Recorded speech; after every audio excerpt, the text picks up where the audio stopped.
माननीय मनसुख भाई मंडाविया जी, हमारे राष्ट्रीय महामंत्री श्री सुनील बंसल जी, प्रदेश के जुझारू अध्यक्ष श्री वीरेंद्र सचदेवा जी, हमारे यहाँ के लोकप्रिय सांसद बहन बांसुरी स्वराज जी, हमारे उत्तर पश्चिम के सांसद श्री योगेंद्र चंदोलिया जी, हमारे बहुत ही वरिष्ठ साथी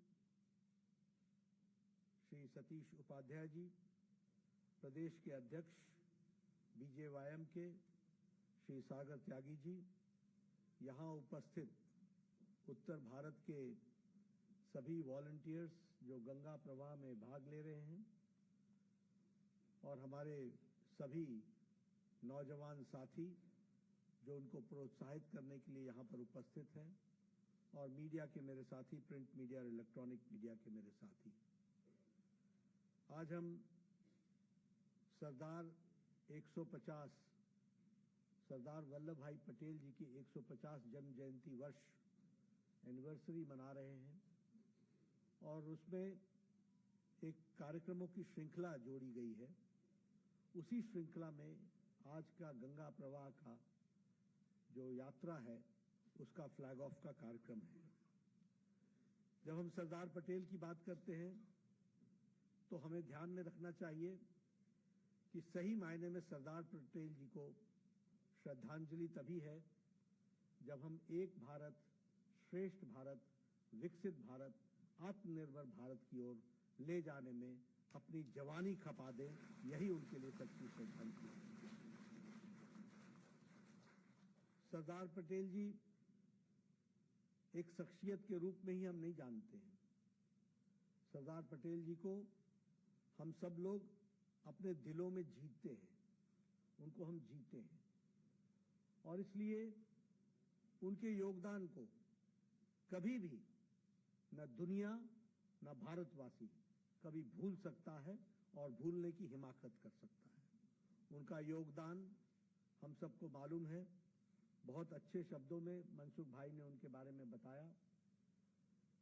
मैं यहां ये जरूर कहना चाहता हूं कि सरदार पटेल शुरू से ही मेधावी, समाज के प्रति समर्पित, देश के प्रति समर्पित और एक होनहार छात्र के रूप में उन्होंने अपनी जीवन शुरू की। यहां की पढ़ाई करने के बाद वो लंदन बैरिस्टर बनने के लिए गए, बैरिस्टर बन करके लौटे। बैरिस्टर बनने के बाद वो भौतिक जीवन में बहुत सुखी थे, one of the most successful barrister's थे। उनकी वकालत इतनी थी कि शायद उनको वकालत से बाहर आने की आवश्यकता नहीं थी, लेकिन देश के लिए महात्मा गांधी जी के आह्वान पर, देश की आजादी के लिए सरदार पटेल जी ने अपना सुख सुविधा का जीवन त्यागा और वो समाज और देश और भारत की आजादी के लिए लग गए, और उन्होंने भारत की आजादी में अपने आप को आहुत किया। वो अहमदाबाद के म्युनिसिपल कॉर्पोरेशन के चेयरमैन भी रहे। उनका एडमिनिस्ट्रेटिव कैपेसिटी, उनकी एडमिनिस्ट्रेटिव सोच, इसके बारे में हम सब लोग जानते हैं। बहुत कम समय में उन्होंने अपनी प्रतिभा का परिचय दिया। आजादी की लड़ाई में वो पूरी ताकत के साथ लगे रहे। महात्मा गांधी के साथ कंधे से कंधा मिलाकर के उन्होंने आजादी की लड़ाई में अपना योगदान किया, और उस योगदान के पश्चात ये भारत का सौभाग्य था, मेरे वाक्य को आप ध्यान में लीजिएगा, ये भारत का सौभाग्य था कि वो भारत के प्रथम गृह मंत्री के रूप में बने, और उन्होंने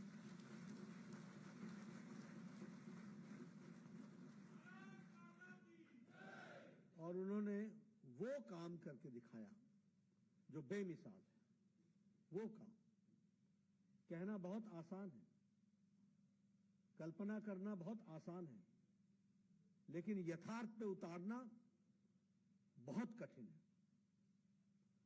अंग्रेज जाते जाते भारत किस तरीके से छिन-भिन हो, किस तरीके से भारत के टुकड़े टुकड़े हो, किस तरीके से भारत कमजोर देश के रूप में आए, यह मानसिकता लेकर के हमें आजादी मिली थी और यह मानसिकता सोच करके उन्होंने हमें आजादी दी थी। 562 राज्यों में बटा हुआ देश, हर एक की अपनी अपनी सोच। और भारत इतने साल गुलाम रहा क्यों? वो गुलाम इसलिए रहा क्योंकि हम बटे थे, और हम बटे थे इसलिए हम गुलाम रहे। और सरदार पटेल जी ने 2 साल के अंदर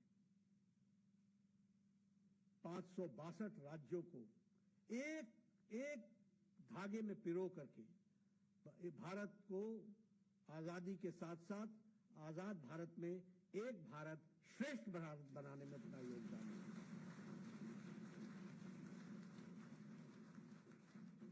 रुकावटें बहुत आईं, तकलीफें बहुत आईं, लेकिन सारी तकलीफों को, यहां तक कि हैदराबाद के निजाम के खिलाफ पुलिस एक्शन भी करना पड़ा।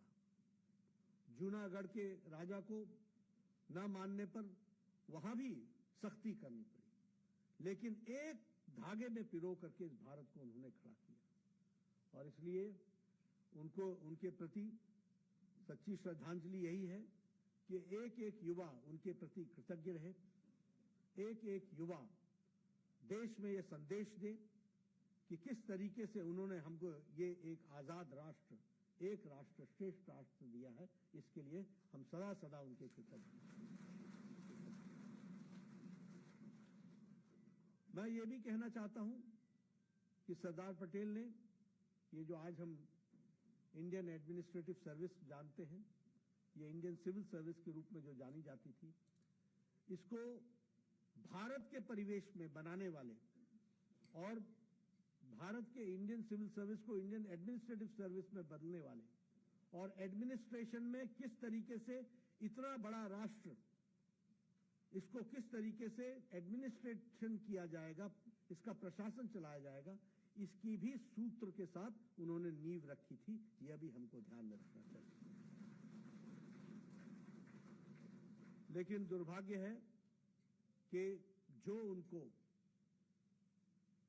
इतिहास में, जो समाज में, जो देश में उनको स्थान मिलना चाहिए था, वह कांग्रेस के शासन में और कांग्रेसी शासकों के द्वारा द्वेषपूर्ण और स्वार्थपूर्ण कारणों से उसकी अनदेखी की गई। उसको हमेशा इतिहास में जो स्थान मिलना चाहिए था वो न मिलने की साजिशें रची गई। और इसका सबसे बड़ा प्रमाण यह है कि भारत ने 4 प्रधानमंत्री देख लिए। 4 दशक, 1950 में सरदार पटेल जी दिवंगत हो गए थे। 1950 से लेकर के 1991 तक 4 दशक 4 प्रधानमंत्री कांग्रेस के होकर के चले गए।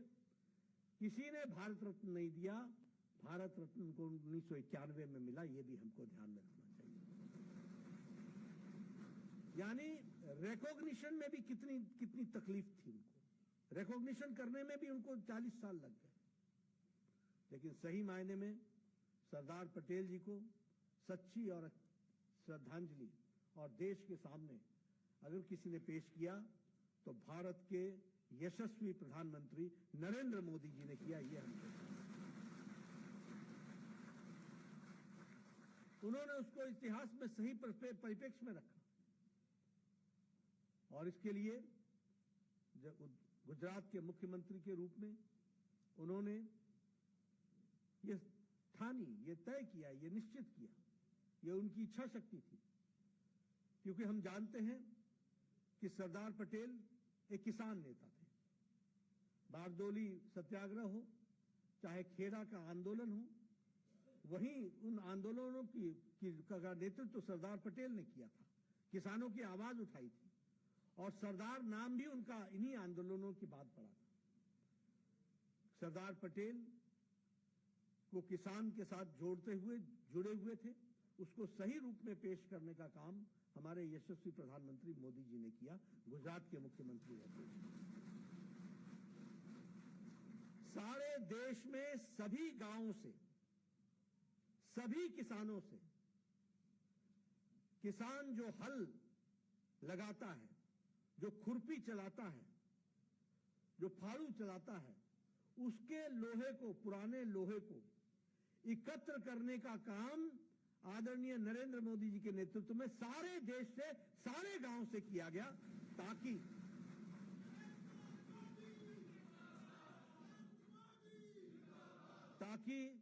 सभी किसानों को सरदार पटेल जी की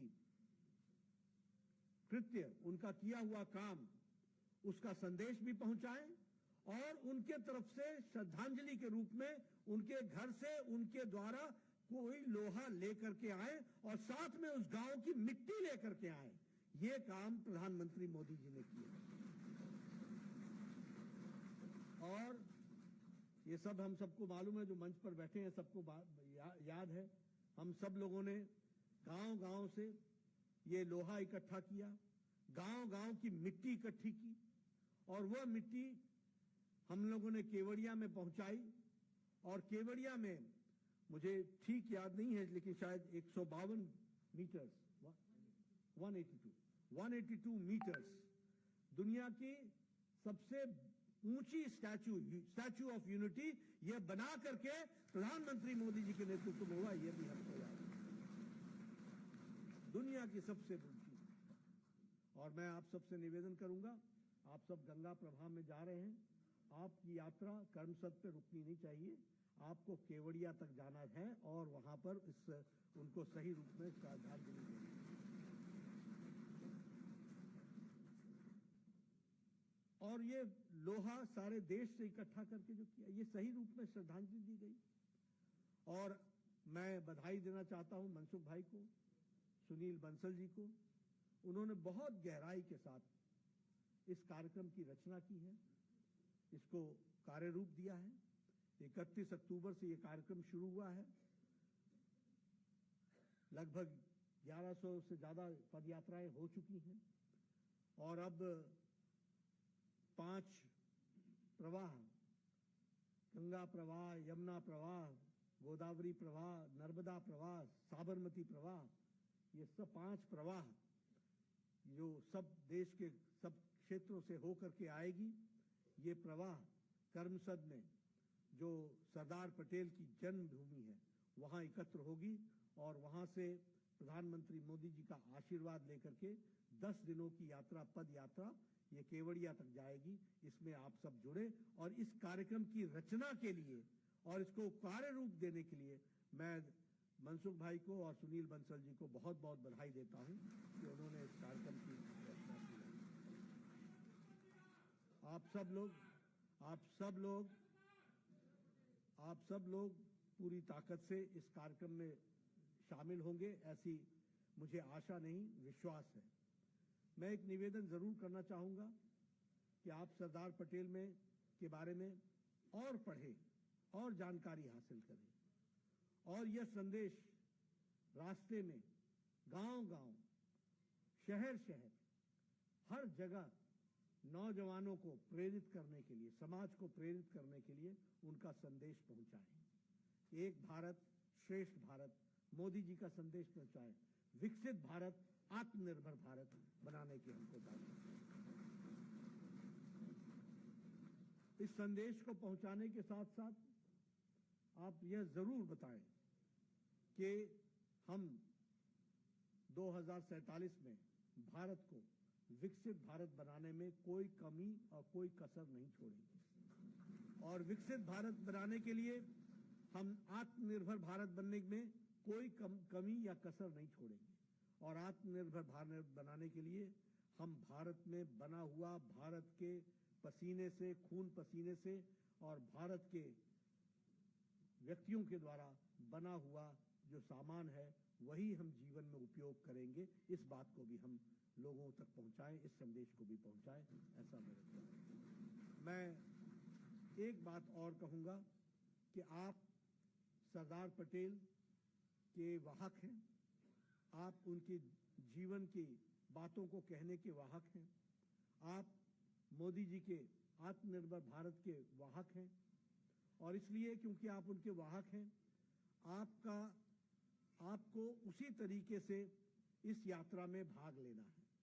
इसलिए मेरा निवेदन है, सादगी, सरलता सौम्यता, सम्मान, इसके साथ हमें इस यात्रा में उतरना है।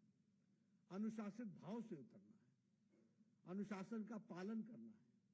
और हम नेतृत्व कर रहे हैं, ये भाव लेकर के हमने देश का नेतृत्व करना है, और ये भाव लेकर के और जोश के साथ होश रखते हुए आपने इस यात्रा में भाग लेना है।